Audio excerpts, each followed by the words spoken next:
इसके पहले की क्लास में हम लोगों ने पढ़ा types of forces. There are two types of forces, one is contact force and second is non contact force. हमने नॉन कॉन्टैक्ट फोर्स के सम एग्जांपल्स को मैंने लास्ट क्लास में देखा था। That is we will be discuss about the examples of non-contact force. First is already discussed, that is the electrostatic force. Next, examples of non-contact force, that is magnetic force and gravitational force. One by one हम यहाँ पे discuss करेंगे। First magnetic force, after that gravitational force. Magnetic force is defined as, magnetic force का meaning होगा, magnetic means magnet. Magnet जब कोई भी iron particles magnet की तरफ अट्रैक्ट होगा, उस कंडीशन में जो आपका फोर्स ऑफ अट्रैक्शन होगा, that force is known as magnetic force. Then be defined magnetic force. It is a force that attracts certain metals objects such like as iron and iron filings towards a magnet, that is known as magnetic force. जब कोई भी suppose that ये आपका एक magnet है, the से any shape of magnet, ये आपका एक मैग्नेट है, ये मैग्नेट है. जब मैग्नेट को हम आयरन पार्टिकल्स के तरफ लेकर जाएंगे, तब then all iron particles are attracted towards the magnet. Then a force is developed between magnet and iron particles. That force is known as magnetic force. Magnet के कारण जो आपका फोर्स डेवलप होगा, that is known as magnetic force. Magnetic force, यहां पे एक word आया magnet.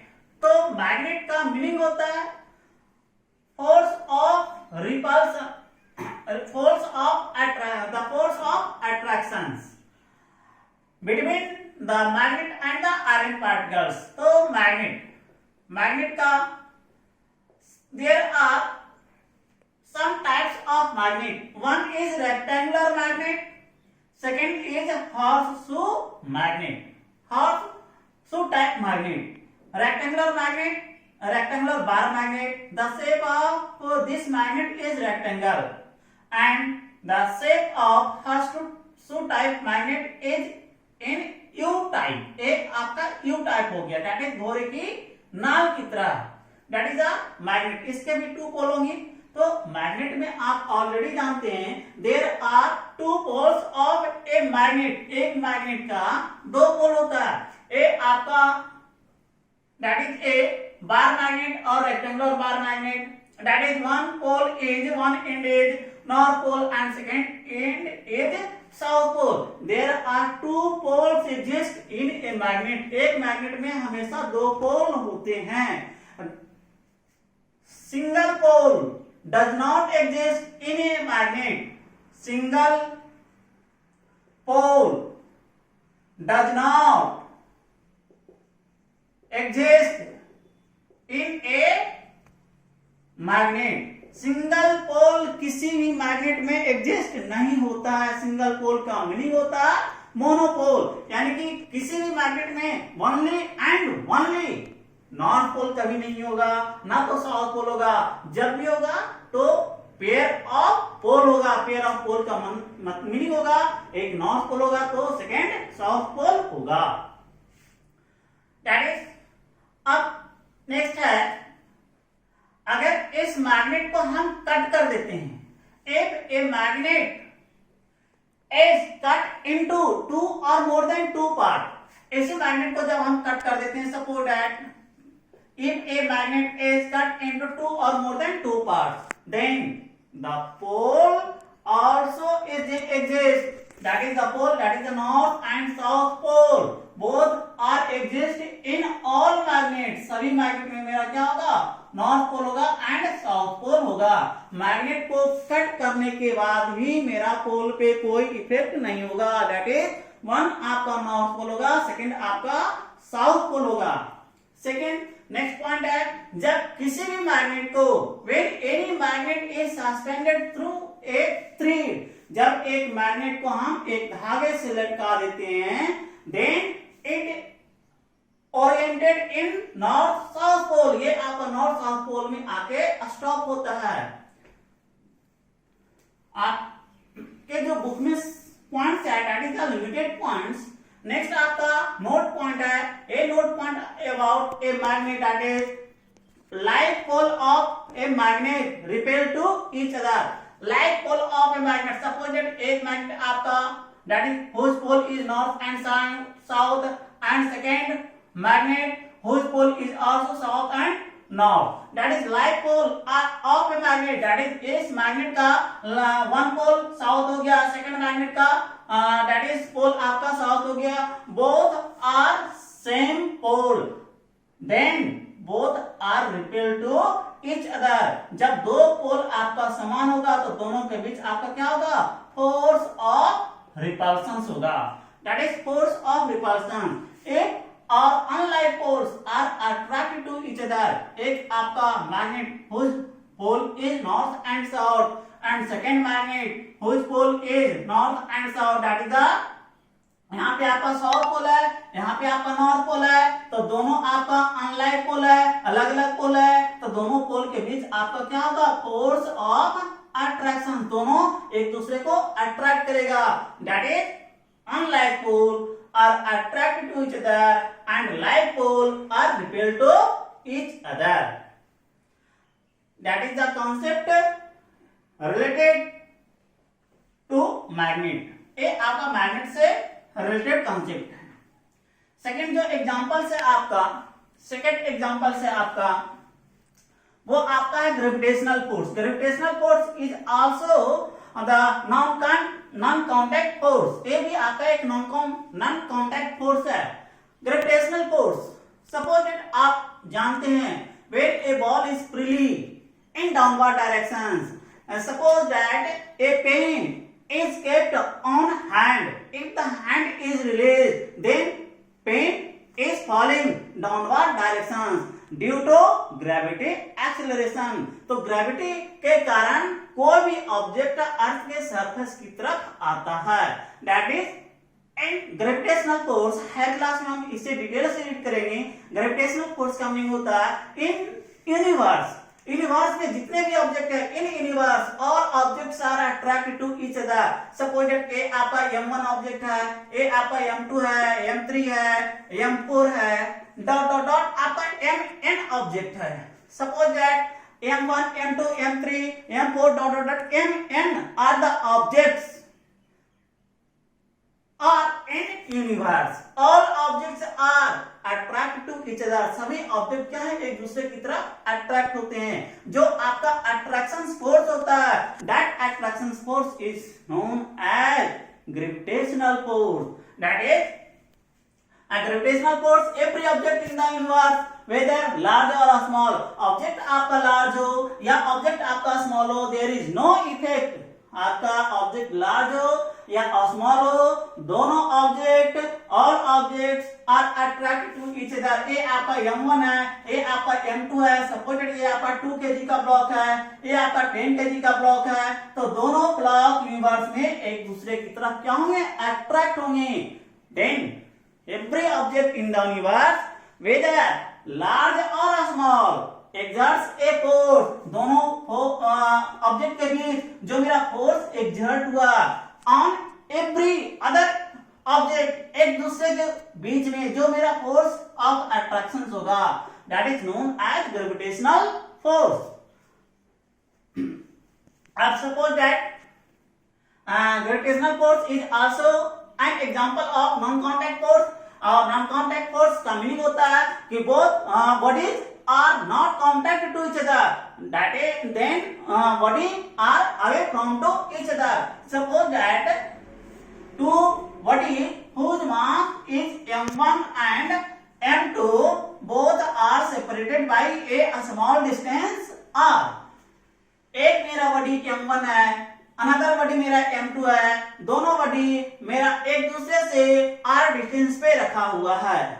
According to gravitational force या law of gravitation, according to law of gravitation का मीनिंग होता है कि the force of attraction, the force of attraction is directly proportional to the product of their masses. उस दोनों object के बीच में जो फोर्स आपका अट्रैक्शन होगा, दैट इज दोनों ऑब्जेक्ट का जो मास होगा, दोनों ऑब्जेक्ट के मास के प्रोडक्ट के डायरेक्टली प्रोपोर्शनल होगा. The force of attraction is directly proportional to product of their masses. That is equation first. And the force of attraction is inversely proportional to a square of the distance between them. That is your equation second. Combining equation first and second, दोनों equation को हम combine करेंगे, then we get that is F directly proportional to m1 m2 upon r square. That is F is equal to G m1 m2 upon r square, where G is equal to proportionality constant. Proportionality constant, which is known as gravitational constant. And G का जो value होता है 6.67 into 10⁻11 newton metre square पर kg square. ये आपका जी का value होता है. तो आपके जो 8th क्लास में है, 8th क्लास में डेरिवेशंस आपके किसी भी बुक में नहीं है. जस्ट मैंने आपको एक कॉन्सेप्ट दिया कि अगर किसी भी रेफरेंस बुक में आपका डेरिवेशंस आ जाए तो आपको मालूम होना चाहिए कि मेरे डेरिवेशंस क्या है. That is the force of attractions, that is the force of gravitational, the force of gravitational force between any two objects in the universe is equal to G into m1 upon m1 m2 upon r square. That is the gravitational force. इसे हम detail से higher class में read करेंगे.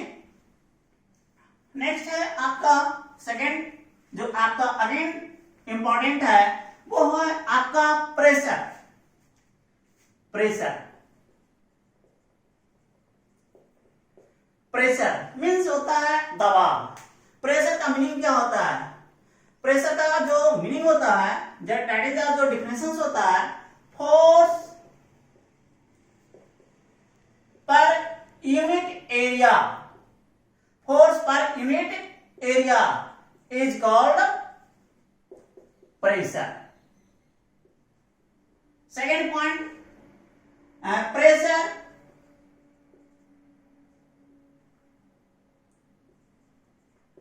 is denoted by, pressure is denoted by P. Pressure is denoted by P. That is pressure is a scalar quantity. That is pressure is equal to force upon area. Force upon area, that is P is equal to F upon A. That is where F is equal to force, A is equal to area, and P is equal to pressure. That is next point, SI unit of pressure is Newton पर metre square और pascal. That is denoted as PA. That is the standard unit of pressure is Newton per meter square और pascal, that is PA. अब देखिए हम इसको समझते हैं. Pressure force per unit area. Suppose ये आपका व्हाइट बोर्ड है, इस व्हाइट बोर्ड पे मैंने एक फोर्स अप्लाई किया, तो फोर्स अप्लाई किया दैट इज ये आपका एक सरफेस एरिया, एक मिनिमम सरफेस एरिया को कवर किया। तो जितने मेरा मिनिमम सरफेस एरिया को कवर करेगा उसी पॉइंट पे मेरा क्या होगा, प्रेशर एग्जिस्ट होगा। फोर्स के कारण जो सरफेस पे मेरा प्रेशर एग्जिस्ट होगा वो मेरा क्या कहलाएगा, pressure. That is force per unit area is known as pressure. Second, pressure is denoted by P। Second next मेरा है pressure is a scalar quantity. Last class में मैंने देखा था फोर्स, तो फोर्स को मैंने बोला था कि force is a vector quantity. तो वहां पे मैंने वेक्टर क्वांटिटी को मैंने डिफाइन किया था कि दोस क्वांटिटीज है magnitude as well as directions, that is known as vector quantity. अब यहाँ पे स्केलर क्वांटिटी आ गया, तो स्केलर क्वांटिटी को हम डिफाइन करेंगे, that is it is defined as those quantities have only magnitude but no direction, that is known as a scalar quantity। that is वैसे quantity जिसका सिर्फ मैग्नीट्यूड हो और कोई भी फिक्स डायरेक्शंस नहीं हो, वो आपका स्केलर क्वांटिटी कहलाता है। अब देखते हैं, ये आपका सपोज दैट ये आपका व्हाइट बोर्ड है, व्हाइट बोर्ड पे मैंने यहाँ पे फोर्स अप्लाई किया, तो फोर्स मेरा डिफरेंट डिफरेंट डायरेक्शंस में, अलग अलग डायरेक्शंस में, कोई पार्टिकुलर डायरेक्शंस में नहीं है। तो यहाँ पे क्या हुआ, डिफरेंट डायरेक्शंस हो गया, there is no any fixed directions, that is known as a scalar quantity. Those quantities have only magnitude but no any directions, that is known as a scalar quantity. Force per unit area is called pressure, that is pressure is equal to force upon area. Force को हम F से denote करते हैं, area को हम A से denote करते हैं, तो मैथमेटिकली इसको हम लिख सकते हैं P is equal to F upon A। अब यहाँ पे where F is equal to force, A is equal to area. अब सपोर्टेड एरिया स्क्वायर रहेगा तो स्क्वायर का एरिया, रेक्टेंगल रहेगा तो रेक्टेंगल का एरिया, सर्कल रहेगा तो सर्कल का एरिया, जो मेरा शेप होगा उसके अकॉर्डिंग उस सरफेस का हम एरिया कैलकुलेट करेंगे, और P is equal to pressure. Second है SI unit of pressure, that is हमने F is equal to P is equal to F upon A, that is the last class में मैंने पढ़ा था what is the SI unit of force. तो force का unit मैंने पढ़ा था न्यूटन, और एरिया का यूनिट होता है metre square, that is newton पर metre square is also known as pascal, that is in symbol it is unit as PA। The SI unit of pressure is Newton per meter square। अब यहाँ पे जो questions आते हैं वो आपका बहुत ही सिंपल क्वेश्चंस हैं, बहुत ही इजी क्वेश्चंस है, that is P is equal to F upon A है। तो क्वेश्चंस आपका 3 टर्म है यहाँ पे, इन 3 टर्म में क्वेश्चंस में आपका अगर कोई 2 टर्म गिवन होगा तो थर्ड टर्म हम इजी वे में कैलकुलेट कर लेंगे। सपोज इट मेरा क्वेश्चन है if force applied on any area, that is suppose that if force is equal to suppose that 2 Newton and area A is equal to 5 meter square, then what is the value of pressure P is equal to what? तो P is equal to F upon A, that is F की value मेरा 2 है और P की A की value मेरा 5 है, तो 2 upon 5 that is 0.4 पास्कल, ये मेरा टोटल प्रेशर होगा। तो अभी आप 8 क्लास में ज्यादा न्यूमेरिकल्स नहीं है, जस्ट कॉन्सेप्चुअल टॉपिक है, कॉन्सेप्ट ज्यादा है। तो न्यूमेरिकल्स है क्लास में, तो अगर स्मॉल न्यूमेरिकल्स है, छोटा छोटा न्यूमेरिकल्स है, तो हम इजी वे में यहाँ पे कैलकुलेट कर लेंगे। ये आपके एग्जाम बुक में भी गिवन होगा न्यूमेरिकल, छोटे छोटे न्यूमेरिकल्स, वहां आपका कभी प्रेशर होगा गिवन, तो कभी एरिया गिवन होगा तो कहेगा फोर्स क्या होगा, या कभी एरिया रहेगा गिवन, कभी फोर्स गिवन रहेगा तो कहेगा प्रेशर क्या होगा। तो ये आपके प्रेशर थी। अब प्रेशर का सम एप्लीकेशंस है, एप्लीकेशंस ऑफ प्रेशर। तो फर्स्ट जो आपका applications of pressure, applications of pressure.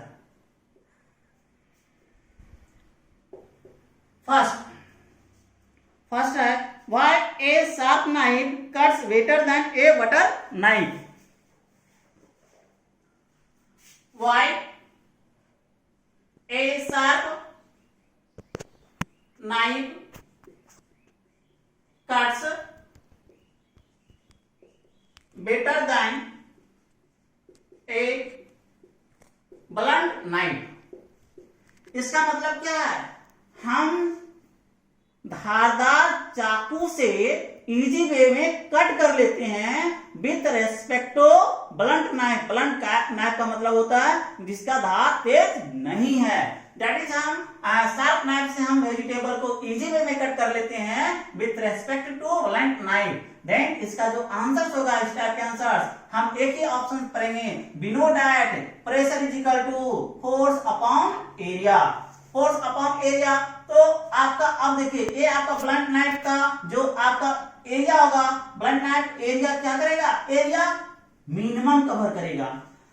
Sorry, why a sharp knife cuts the area covered bye sharp knife on any surface is minimum. जब मेरा surface area minimum होगा तो उस समय मेरा प्रेशर क्या होगा, मैक्सिमम होगा।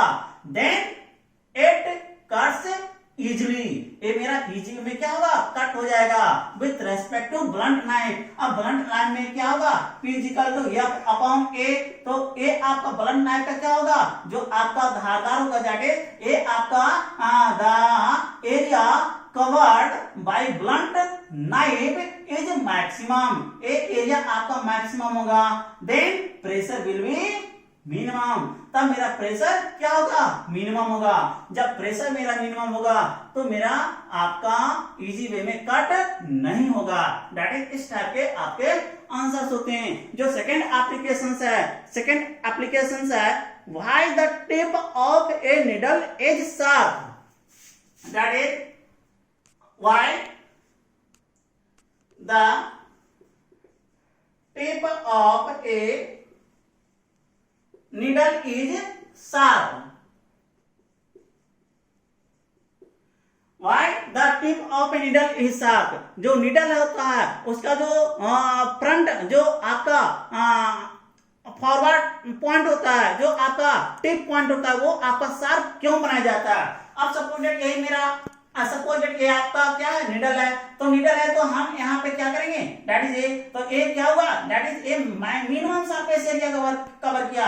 जब मिनिमम सरफेस एरिया कवर करेगा तो क्या होगा, प्रेशर आपका मैक्सिमम होगा। That is P equal to F upon A। That is a आपका the area covered by a needle is minimum, तो ये सरफेस एरिया मिनिमम होगा। Then pressure is maximum, hence तब then the tip of a needle is sharp, तब क्या होगा, ये मेरा इजी वे में आपका इमर्ज कर जाएगा इन योर स्किन। आप सपोज दैट मेडिकल जब ट्रीटमेंट कराने जाते हैं तो इंजेक्शन होता है, तो इंजेक्शन का जो टिप पॉइंट होता है वो आपका शार्प होता है। तो शार्प होने के कारण जैसे ही आपका निडल आपके स्किन पे दिया जाता है तो इजी वे में आपका क्या होता है, इमर्ज हो जाता है इनसाइड द बॉडी। तो then it covers minimum surface area, then it's pressure is maximum. Next आपका है why a school bag have wide straps. Why a school bag have wide strap, इसका मीनिंग होगा कि school bag का जो फीता होता है, जो स्ट्रैप होता है, वो चौड़ा बनाया जाता है। क्यों, क्योंकि when the wide school bags have wide strap because it covers area on your shoulder is maximum. जब मैक्सिमम सरफेस एरिया कवर करेगा तो प्रेशर क्या होगा, मिनिमम होगा, तब हमें इजी वे में लेकर जाने में सुविधा होगा, हमें ज्यादा बर्डन शोल्डर पे नहीं आएगा। इसीलिए स्कूल बैग का जो स्कूल बैग का जो स्ट्रैप होता है वो चौड़ा बनाया जाता है। तो आपका जो एप्लीकेशन है वो आपका एंड हुआ। उसके बाद सम एप्लीकेशंस ऑफ प्रेशर जो हम अगले वीडियो में देखेंगे। और आपके पास जो भी बुक है एनसीईआरटी बुक, उसके मैक्सिमम क्वेश्चन सोल्व हो जाएंगे। तो आप इजी वे में आप क्वेश्चन को सॉल्व कीजिए, समझिए और पढ़ाई पे कंसंट्रेट कीजिए।